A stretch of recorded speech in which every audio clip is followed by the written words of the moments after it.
నియోజకవర్గ కేంద్రం రామచంద్రపురంలో శెట్టిబలిజ ఆత్మీయ సమావేశం ఘనంగా జరిగింది. టీడీపీ, జనసేన, బీజేపీ ఉమ్మడి అభ్యర్థి వాసంశెట్టి సుభాష్ కార్యక్రమంలో పాల్గొని ఈ ఎన్నికల్లో తమను గెలిపించాలని కోరారు.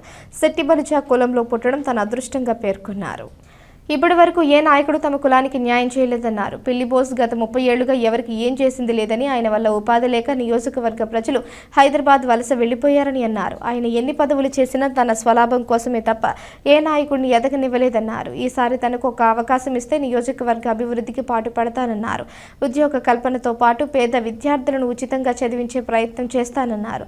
అనుక్షణం జనాల కోసం పనిచేసి నాయకుడు అంటే ఏంటో చూపిస్తానన్నారు. అమాయక జనాల మీద కేసులు పెడితే వారికి న్యాయం చేయడం కోసం నిలబడితే తన మీద కేసులు పెట్టారని, జనాలకు అండగా నిలబడినందుకు రౌడీగా ముద్ర వేశారని అన్నారు. తాను ఏం చేసినా జనాల కోసం చేశారని, స్వలాభం, వ్యక్తిగతం అనే పదాలు తన జీవితంలో లేవన్నారు. ఈ కార్యక్రమంలో రామచంద్రపురం, గంగవరం, కాజులూరు మండలాల శెట్టిబలిజ సర్పంచులు, ఎంపీటీసీలు, వార్డు మెంబర్లు, సంఘ పెద్దలు, మహిళలు అత్యధిక సంఖ్యలో పాల్గొన్నారు.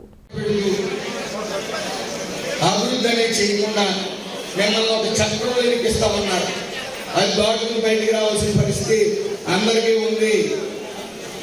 ఎన్నాళ్ళ నుంచి ఓ వ్యక్తి చెప్పిన బలపరిచిన వ్యక్తికి మీరు ఓట్లు వేస్తా ఉన్నారు, అవునా కదా? ఒక్కసారి మార్పు తీసుకురండి, నాకు ఓటు వేయండి. మీ వెంట నేను వెన్నుముగా నిలుస్తాను. గుర్తించండి, మీరు నాకు ఓట్లు వేయకపోతే పోలింగ్ బూత్ రీత్యా పోలింగ్ బూత్ రీత్యా ఎక్కడెక్కడ ఎన్ని ఓట్లు పడ్డాయనేది తెలుస్తుంది. కాబట్టి మీరు నాకు ఓట్లు వేయకపోతే నేను అభివృద్ధి చేయలేను. మీరు ఓట్లు వేయాలి, మీకోసం కాదు.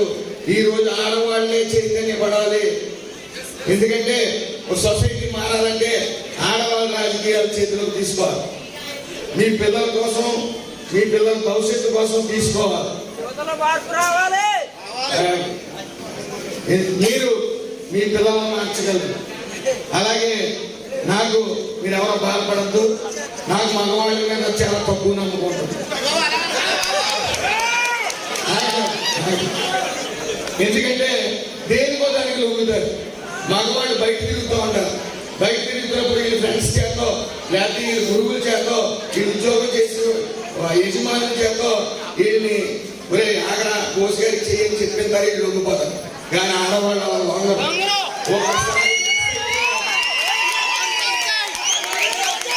కాబట్టి ఇక్కడ ఎంత మగవాళ్ళు ఉన్నా, ఎంత దొమ్మన్న పుల్లు సింహాలు ఉన్నా మాట్లాడి ఇంటికి వెళ్ళినప్పటికీ ఆడవాళ్ళ ముందు పిల్లలే. అది బయటికి చెప్పుకోవాలంటే బయటికి చెప్పుకుంటే చిరాకు చెప్పుకో. ఇంట్లోకి వెళ్ళి సంగీతి వేరు, బయట జరిగింది వేరు.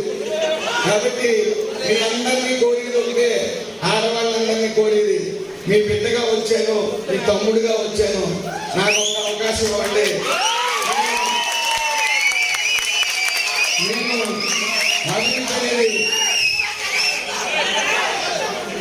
అభివృద్ధి అనేది చేసి చూపిస్తాను.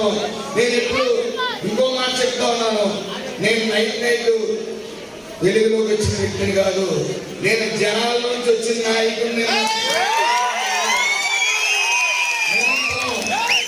నిరంతరం జనాల్లోనే ఉన్నాను, జనాలతోనే ఉన్నాను. నేను అందరి వాడిని గుర్తించండి. నేనందరి వాడిని ఏ కులానికి ఆపాదించొద్దు. నేనందరికీ న్యాయం చేసుకుంటూ కులాన్ని కలిపి పరిస్థితుల్లో ఉన్నాను. అలాగే మిమ్మల్ని అభివృద్ధి చేసే పనిలో ఉన్నాను. ఎన్నాళ్ళు ఇంతమంది నాయకులు మీకు అవకాశం ఇచ్చారు. దయచేసి మరోసారి అడుగుతున్నాను, యువతని, పెద్దల్ని, మహిళల్ని అందరినీ కూడా ఒక్కసారి మాకు అవకాశం ఇవ్వండి. నేను శెట్టిబలిజ కులంలో పుట్టినందుకు చాలా గర్వపడుతున్నాను. ఎందుకంటే ఈవేళ సుభాష్కి సీట్ వచ్చిందంటే శెట్టిబలిజగా పుట్టడం వల్లే సీట్ వచ్చింది. శెట్టిబలిజ కులంలో పుట్టినందుకే సీట్ వచ్చింది. ఇప్పుడు ఈరోజు నేను ఎక్కువగా మాట్లాడదలుచుకోలేదు. నేను అమలాపురంలో కార్తీక వనభోజనాలు పెడుతున్నాం, 3 రూపాయలు నిధి ఇచ్చామని చెప్తున్నారు.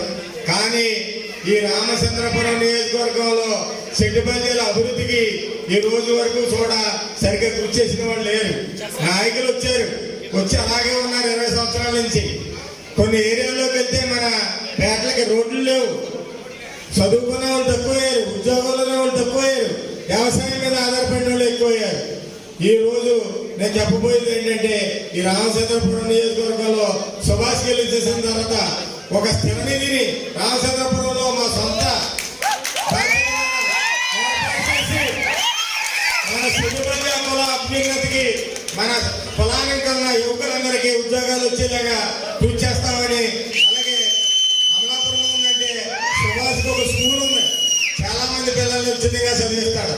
అలాగే ఎస్ఏఎఫ్ సంస్థ ద్వారా పేదలందరికీ సేవ చేస్తాడు.